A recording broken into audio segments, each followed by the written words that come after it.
Good morning, dear reader, dear viewer, dear listener, dear follower. I don't know if there are any more because I can never remember. Here we are in Our Town Has Plenty Land. You haven't got to move back, darling. You're perfect. Oh, right. It's all good. No. Sorry, it's all laid up here. Here we are in. We're on the Bexhill Road. What number are we, Rosanna? 19. 19. Yes. So here we are in Our Town Has Plenty Land, and we had 2 shows this week. So we did one last night, which is the Molly Winklers at the Stables Theatre, and it's not like we don't make work for ourselves, because that was last night. And here we are, first thing on Wednesday morning, on Bexhill Road, number 19 Bexhill Road, at the Refugee Buddy Project, which is affectionately known as the Dove Cafe. So I'm very excited because we've had 2 goes at this, Rosanna, haven't we? We have. Yes. But third time's a charm. it is, yeah. Yeah, I love that. So we have Rosanna Leal, and we have Mike. How do you pronounce your name? It's Del Pesh for the record. Del Pesh. Yeah, it looks like a peach. It but does, it's and I didn't want to get it wrong, Mike. I didn't want to get it wrong. Yeah, so we've got Mike Del Pesh and Rosanna Leal from this wonderful Refugee Buddy Project.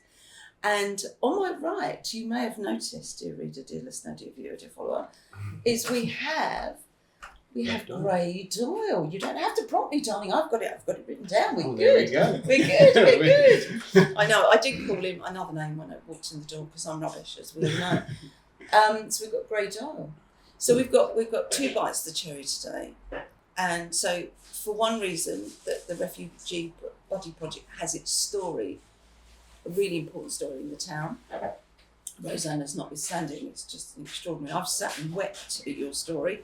You stood on the top of the pier and you told us all at the Storytelling Festival, and I had tears running down my face. But also, being storytellers in the town, we have another storyteller. So, Ray Doyle, I have your book at home, Meet Me in Zanzibar. I do. And you're a humanitarian aid pilot, or are you retired now? I am, yeah. So I was a humanitarian medical aid worker and an air ambulance pilot. Yeah, that's a lot. Yeah, it kept me busy. Yeah, I love that. So we're going to be going backwards and forwards between these 2 wonderful guests to treat you with what our town has plenty of, which is, although Gray doesn't live here, he lives just out of town, but we don't hold that against you. No, I have relatives in town, so You do? Yeah, relatives. You come here often. I'm here pretty much every week. Yeah, we like that. We like that a lot. But it was such a fascinating story that it was Glenn Vaness, man of our parish, who introduced us to Gray first off, and then we ended up chatting at great length on the phone, didn't we? And then I met, and you gave me the book, and now we're here. And here I am. You are. Yes, And I'm excited to be here. I'm so excited because this has been planned for months, hasn't it? Both of these have been planned for months. And it's like, we will get them in, we will get them in, we will get them in. And now we're here. So I'm very excited. So thank you both for making time, 3 of you, for making time today for Our Town Has Plenty. So, Kath's favourite, because it was Kath who said, we must get Rosanna. And I said, yes, you're absolutely right. Kath's favourite introduction to any guest was, if you were telling your granny about this project, what would you tell them? Oh, God. That's an interesting one. So I only ever knew one grandmother, and it was a paternal grandmother. Yeah. And we were all very close. We were around her when we were all children before we left Chile. And she's a grandmother, actually. We never got to say goodbye to her, and we just never saw her again. Wow. Because we had to leave.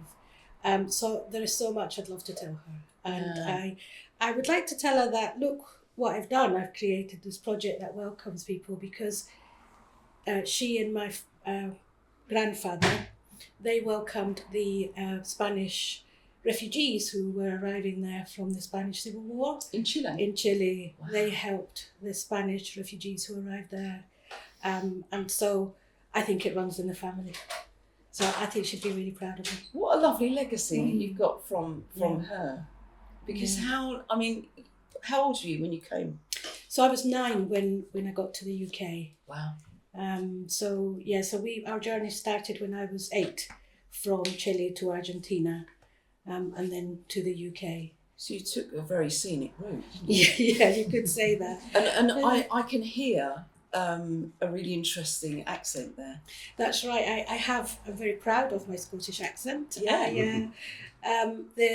When we got to the UK, we were welcomed by volunteers who I later found out were the members of a thing called the Joint Working Group, which was all volunteers. They were academics, progressive organisations, peace organisations, churches. They'd all come together to help the Chilean refugees.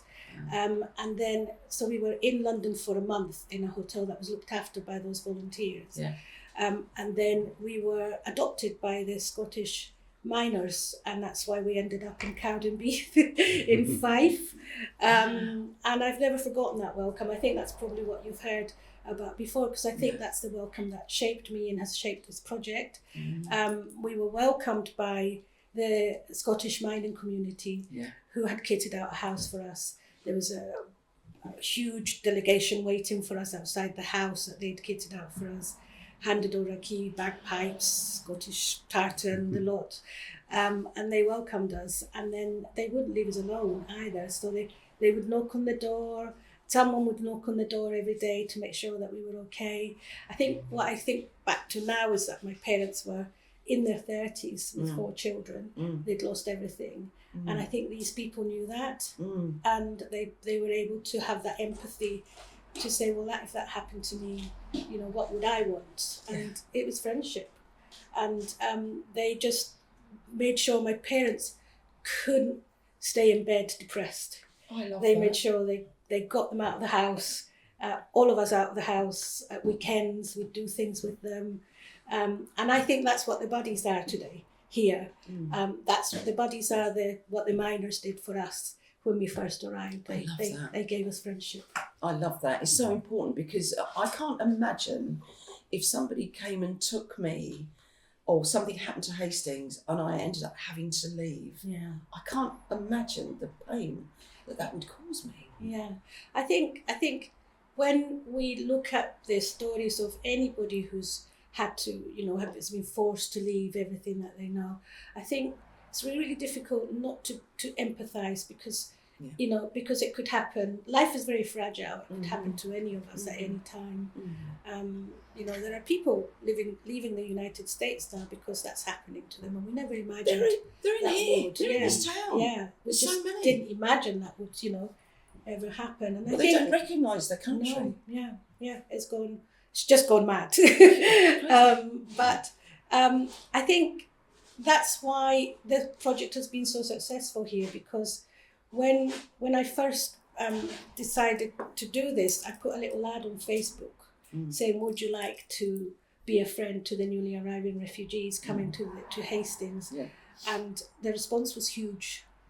The response was really huge. And I didn't expect that, because I didn't know what to expect, but I just thought, hold on a moment, this is so I needed to get someone to help me straight away to organise, someone who knew about spreadsheets to organise this information, so the project keeps growing in that way, and new people come all the time. People want to be part of it. In so many things for us, like people can get involved in the project. It's buddying, but it's all sorts of other things that we're doing. So you need buddies. Yeah, always need buddies. New buddies. To come in, because the story seems to be that people buddy for 6 months. Yeah. And then they carry on buddying, and then after that, friendships develop. Yeah. And the friendships are outside of the project. Yeah. And we see those friendships out and about in the street when we're out in the evening or at a community event.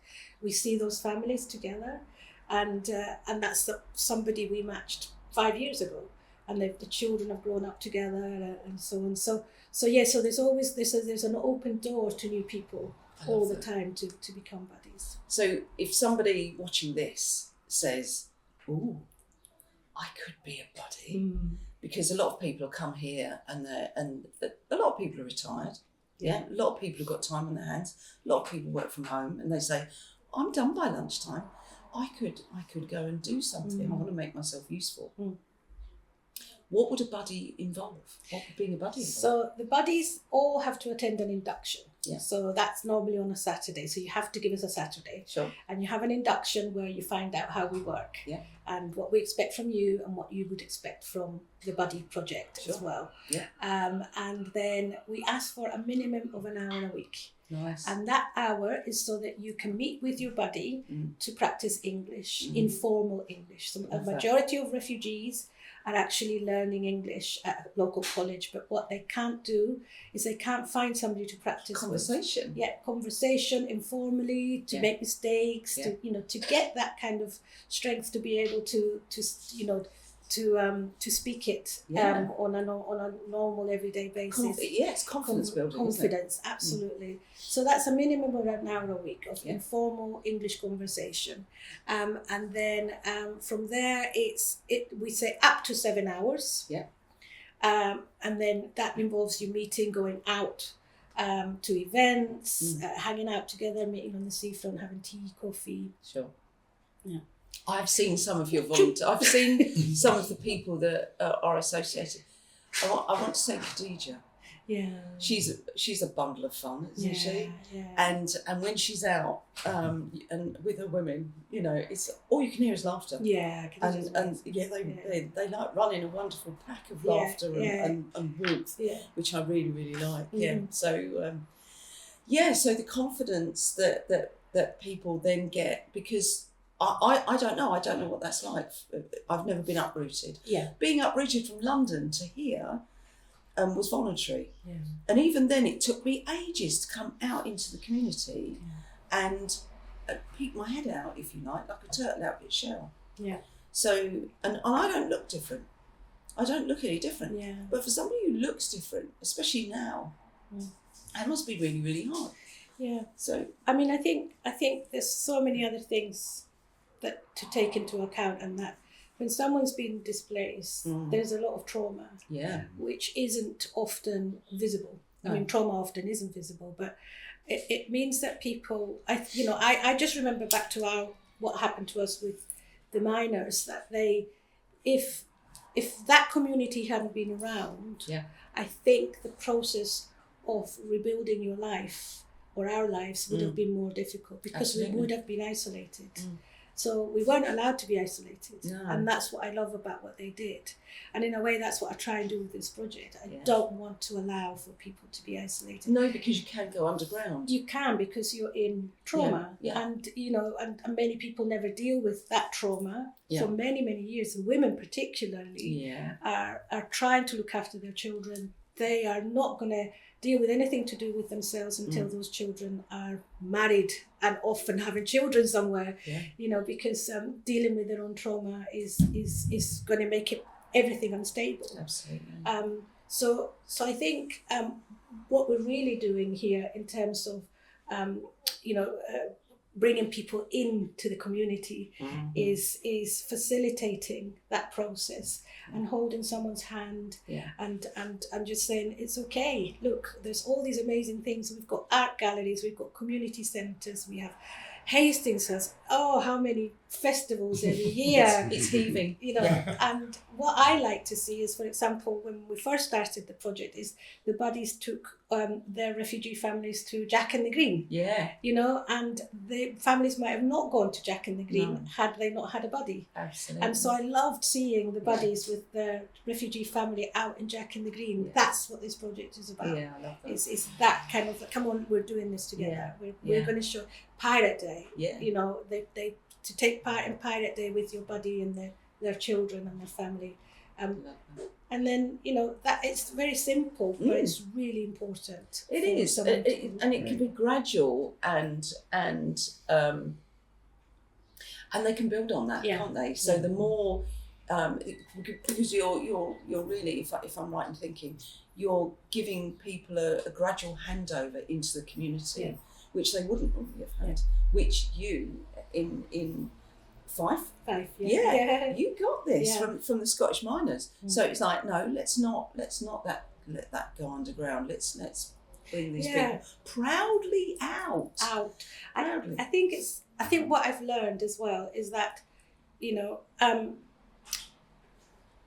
these projects of support are not just about a service. No. It's about building community. It's about building friendships. Integration. About standing side by side with somebody. Yeah. And that's, I guess, the difference with this project, that it really, really looks into supports the building of friendships, the building of relationships, because that's where you make a really strong community. It does. I was just thinking exactly Yeah. that. It's like a wonderful emotional hammock, isn't it? And it really supports everybody. Yeah.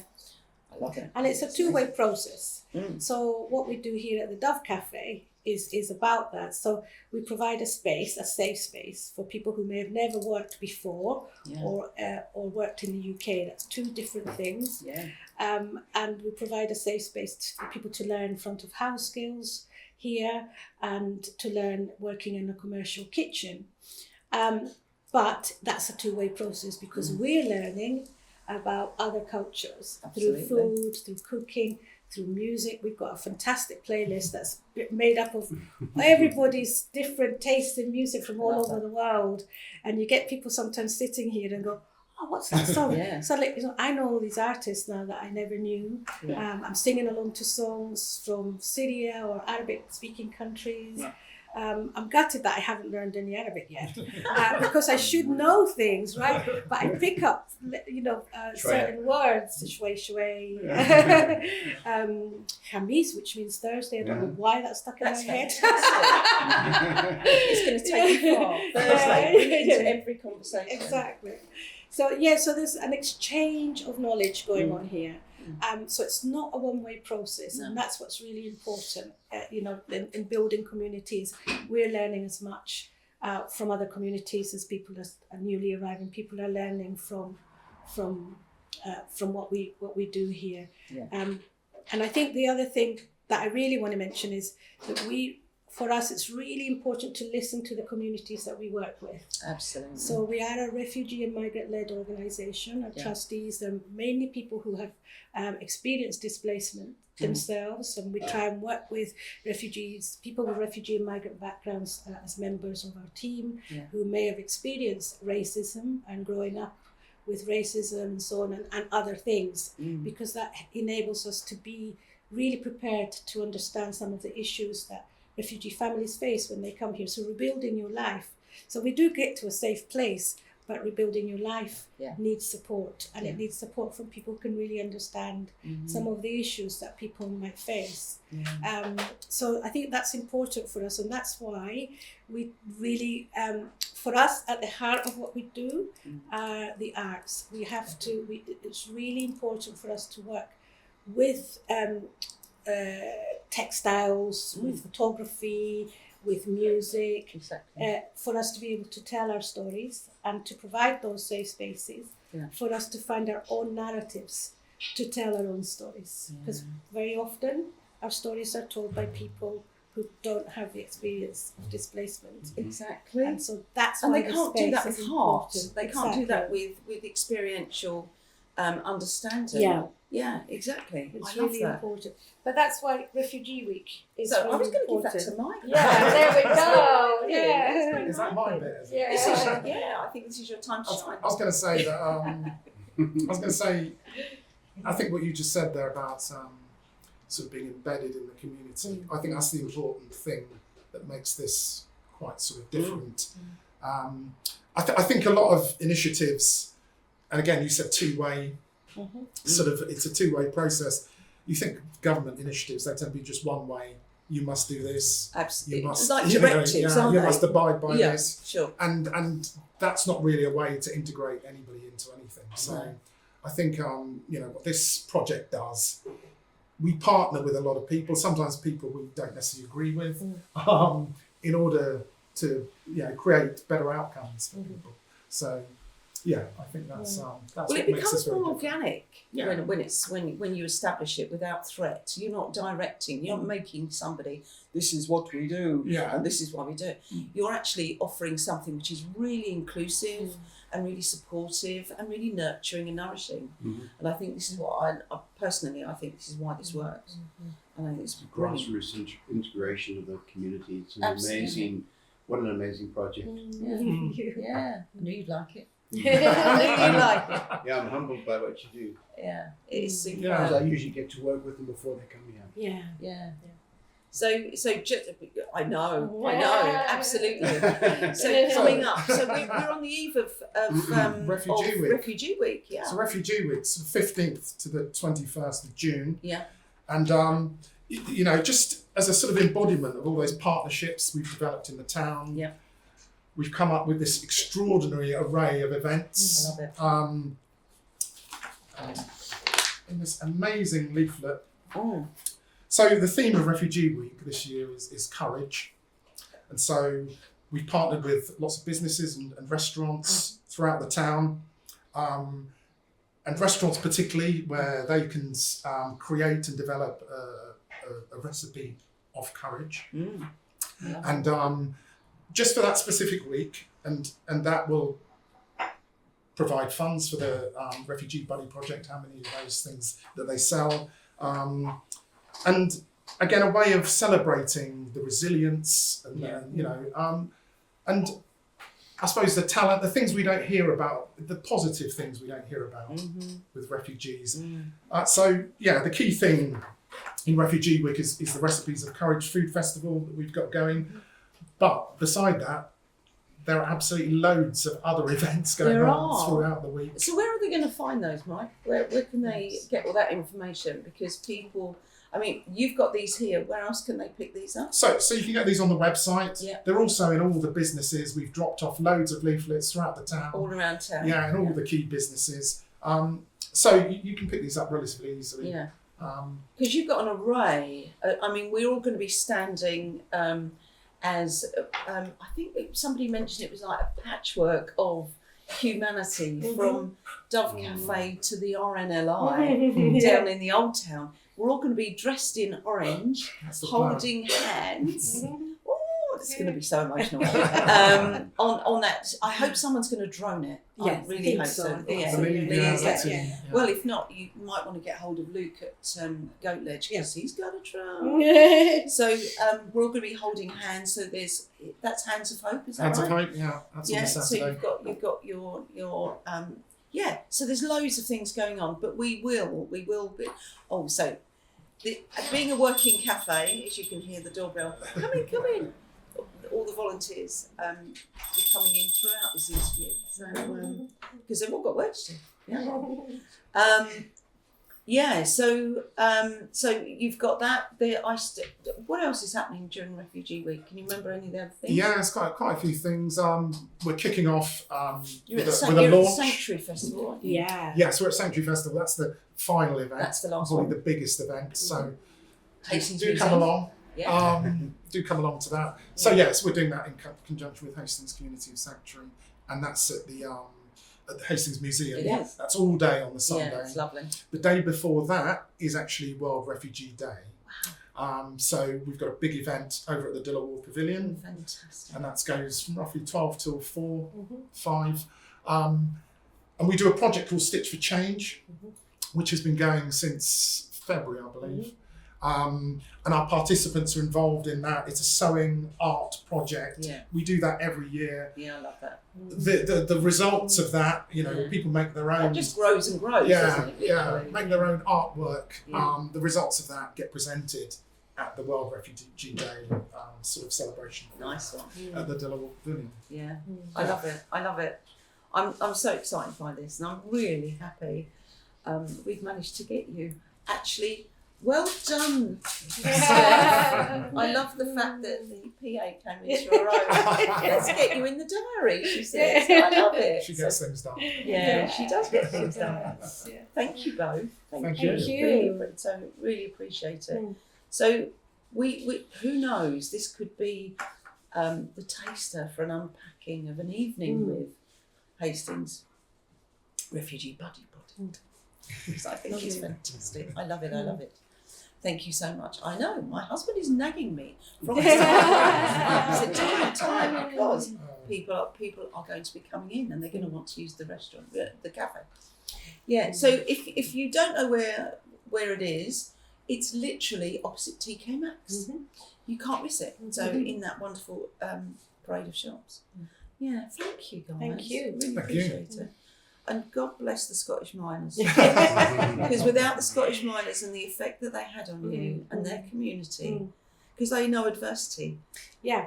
And subsequently what that has happened is you've been able to pay it forward. Yeah. Which is another scheme you do here. Yeah, yeah. Did you get that? Did you take me? I love that. So we're going to put this pay it forward scheme up. Right.